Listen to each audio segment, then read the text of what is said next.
Hi, Professor Yaxley. My name is Robert Parillo, and this is my oral presentation on the third research paper that we did for this class. Just as some background information, I have my headphones on just because my roommate is working on a project himself right now at the time I am filming this.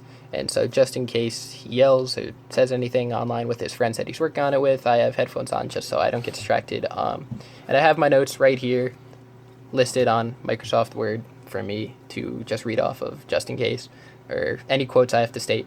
And then I just have this light right here shining at me. So hopefully I'm looking at the camera, which is right there, not looking at the screen of my phone, this is being filmed on a lot, because that's just where my attention is drawn half the time, but I've really tried. And so I guess this is really where I hope you start timing this oral presentation, because that was about a minute of background information.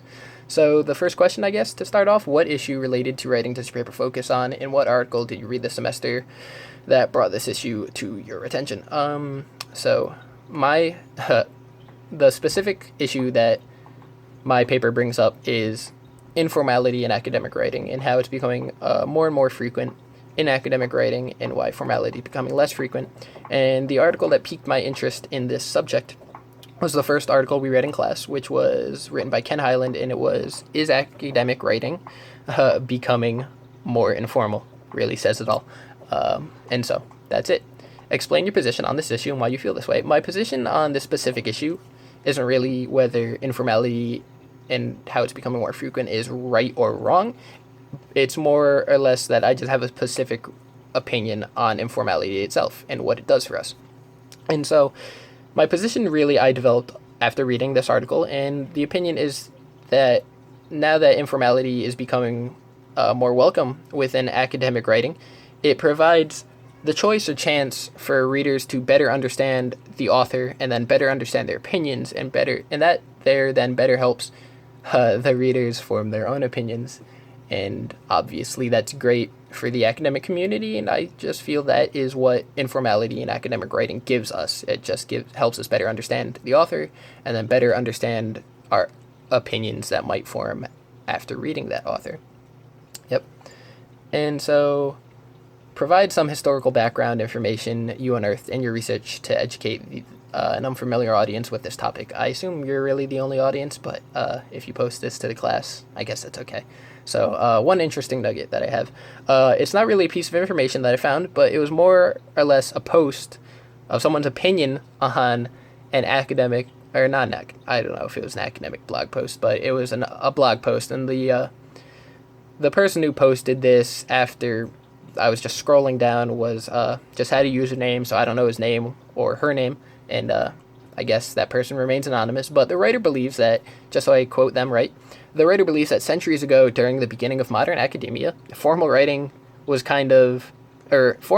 well as formal speaking was a way that nobles separate themselves from people who were less educated than themselves, or the educated people would separate themselves from non-educated people.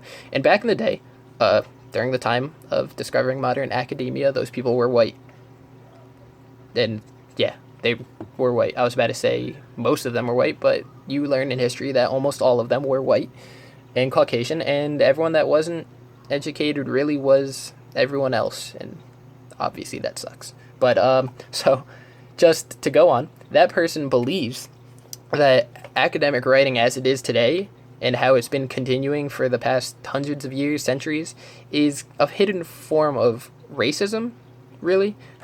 So when I was reading this post, I couldn't help but think of, since I'm writing an academic paper or research paper on how informality is becoming less or more frequent, I couldn't help but think of like my paper, but not my paper specifically, but the topic that this paper brings up, about how that can be seen as a very small version of like maybe the end of segregation. And obviously I don't want to insult anyone when bringing up that topic, or and I don't want to say anything that would cause insult to anyone, but yeah, that's really what I thought of when I was bringing that up, and I thought it was a creative way to think of this topic. And yeah, that was my background information, really. So any personal experience I have with this topic, all my personal experience, I guess, from this topic, how informality is becoming less frequent in writing, really only stems from this class. We've read a lot of articles about that talk about that exact thing, about how finding a writer's identity within the writing really helps people better understand the writer and then better form their own opinions, and that then improves writing their own writing style. And so all the experience I have is really reading the articles from this class.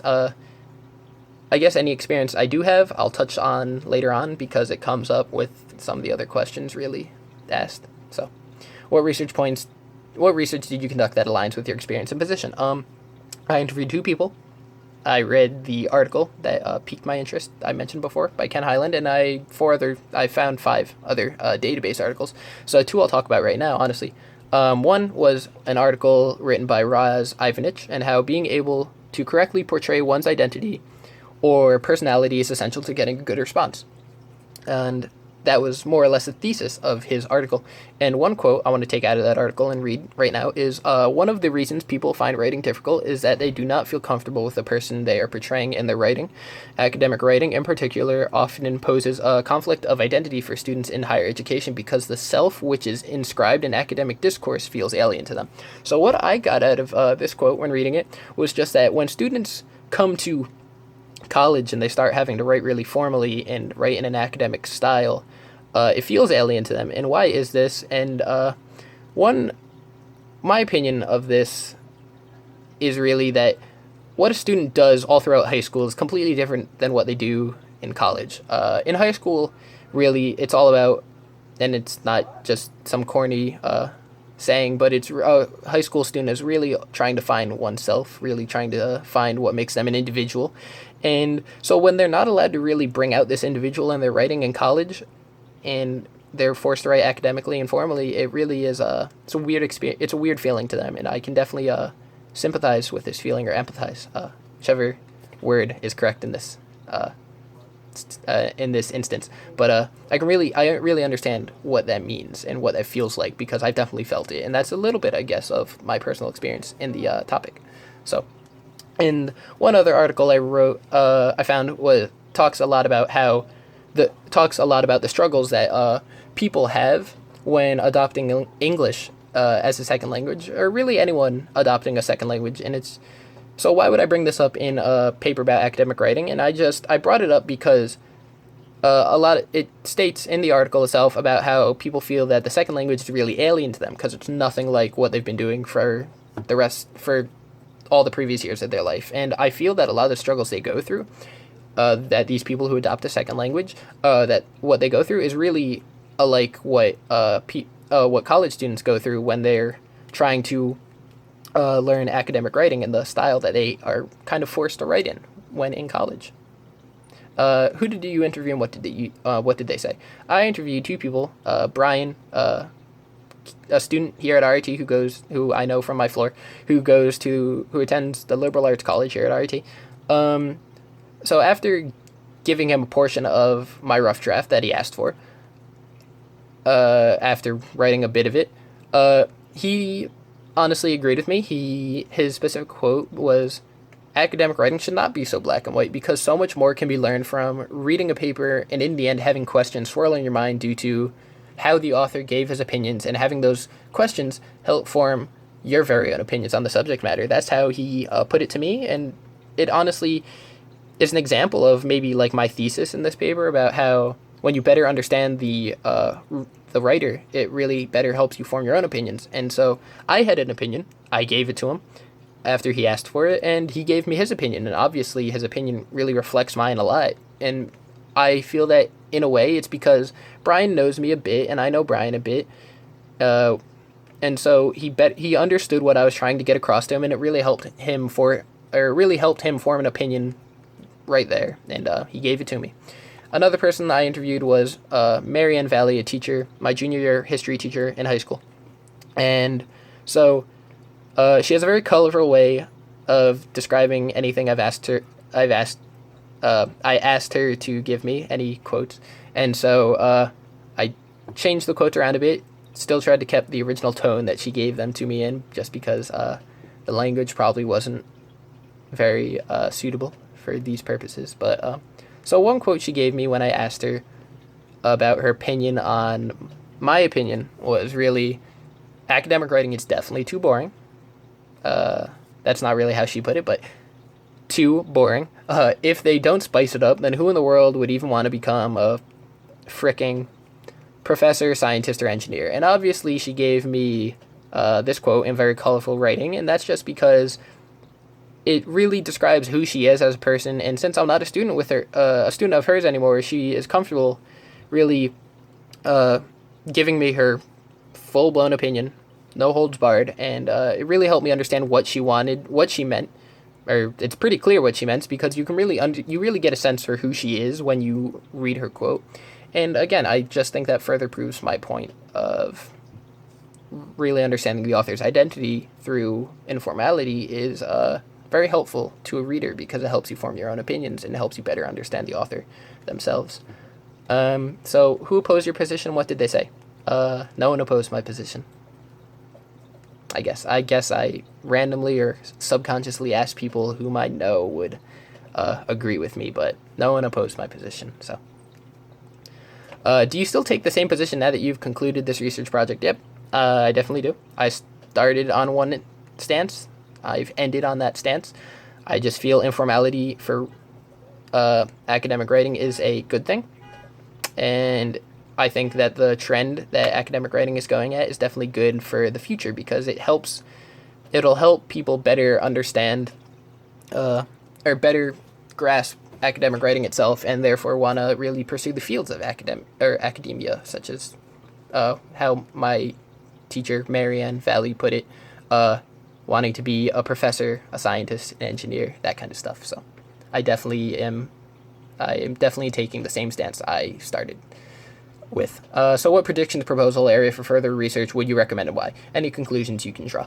I guess this would mean what do I predict the future for academic writing is. I want to predict that it will be exactly what the trend is continuing at, that informality really not so much take over, but become a big part of it, where you can better put your identity into your writing.